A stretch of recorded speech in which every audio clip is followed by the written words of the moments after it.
So the reason why that video came about, click on that so you can get the reading list and the must-watch list, right? But the reason why the video came about is because my little baby, my love bug, she shared something with me about why we shouldn't vote. And I was like, we playing a dangerous game if we're doing that. And we already saw that, right? Trump got into office and Roe v. Wade got overturned. And now people out here fight for their lives, literally, during pregnancies.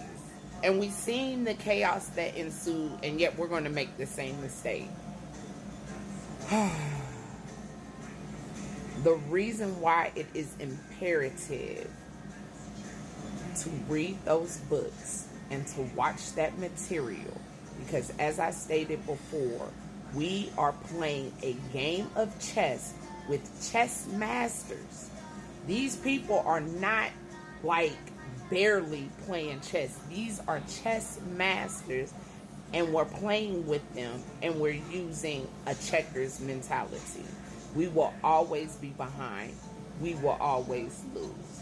Once you read those books, and I'm going to keep saying it, read The Art of War by Sun Tzu first, and then finish up with it, because there are going to be things that you're going to notice immediately, especially with everything going in society, especially with your knowledge base now. You're going to pick up on certain things, but after watching those movies and reading those books and you come back to it, it's going to blow your mind. Like, the whole list is going to blow your mind. I've read those books, all of them except for what is that? A Brave New World, but my friend talks about it all the time. It is on my reading list, right? But when I say the stuff gets so scary at times, especially if you're looking at current society, right? It gets so scary at sometimes. There's been times I've hyperventilated. Like, to be honest, I don't think I've finished any of those books.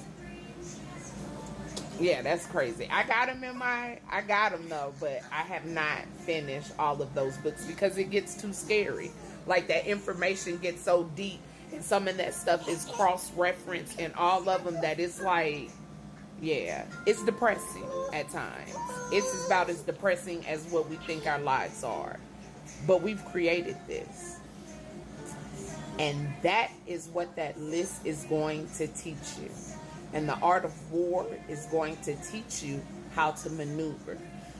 And the one thing that I was explaining to her, because, and I get it, like the lobbying and everything else, at the end of the day, it's not the politicians who run the government, it's the big businesses.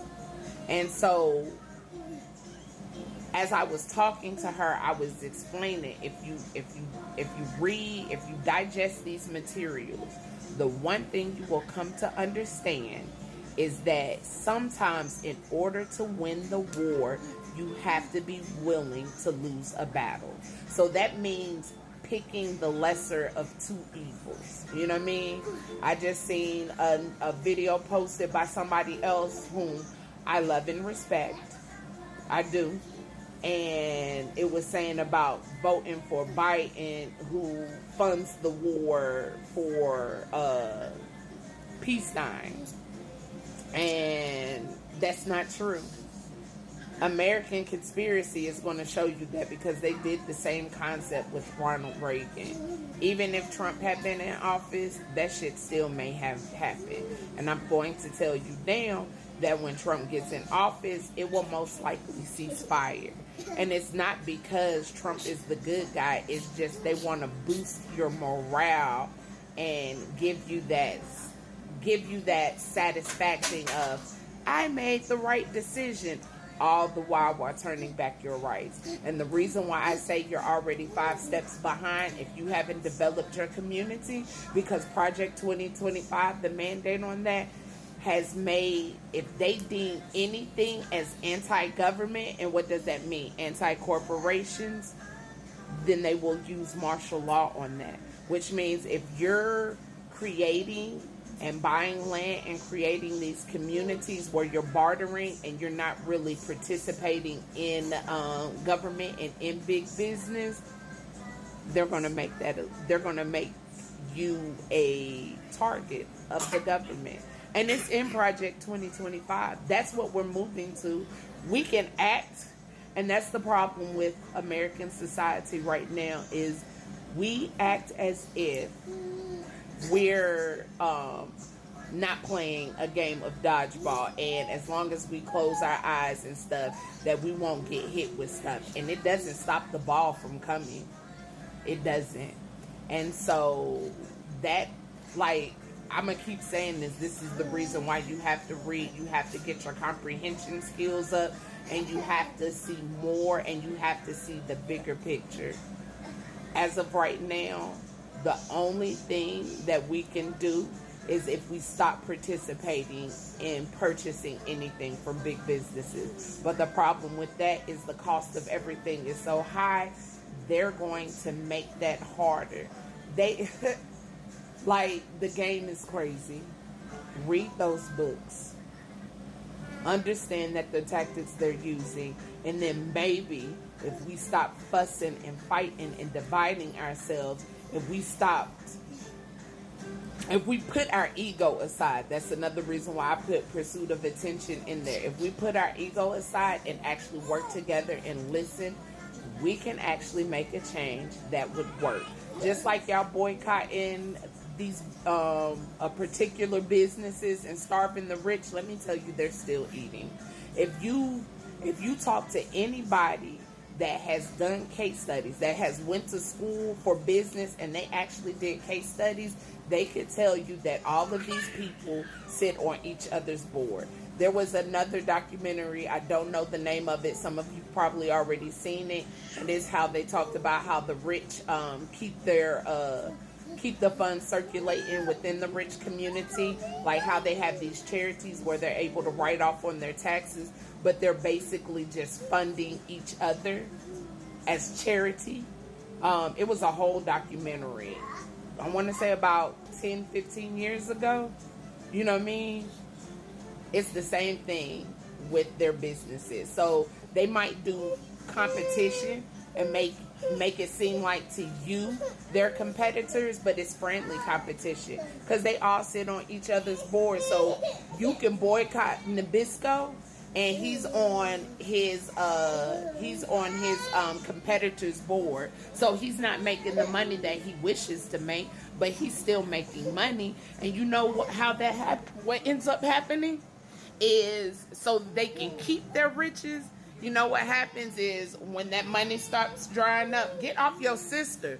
When that money stops drying up and they're not making the profits that they want, then they start firing the people at the bottom, the people that's trying to make a living wage to feed their families. Yeah, those are the ones that get let go. So everything that we're doing is not really making change.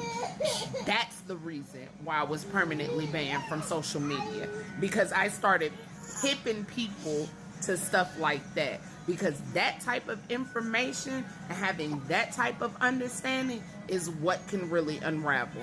And then what you also have to realize is there's going to come a point in time after you're reading that you're going to realize that you won't be able to change the system. You won't be able to dismantle it. The only way you can dismantle a system is in its infancy. And all these countries where they dismantled their governments and overthrew their governments, they did it in the infancy.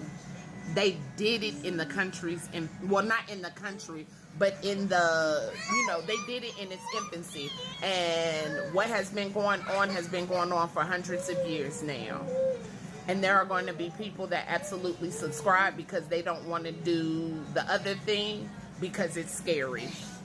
And so Nat Turner already told y'all, Marcus Garvey already told you, W.E.B. Du Bois has already told you that you can't save everyone, and Harriet Tubman showed you can't save everyone. So now you got to come to a place in your head. Are you going to wait for everybody to participate to do what we all say want to happen, but we really don't mean it? Or are you going to save yourself? That's the type of mindset. Like, it's a dirty game. Pimp C Ben said it, but it is a dirty game. So you got to make your choice and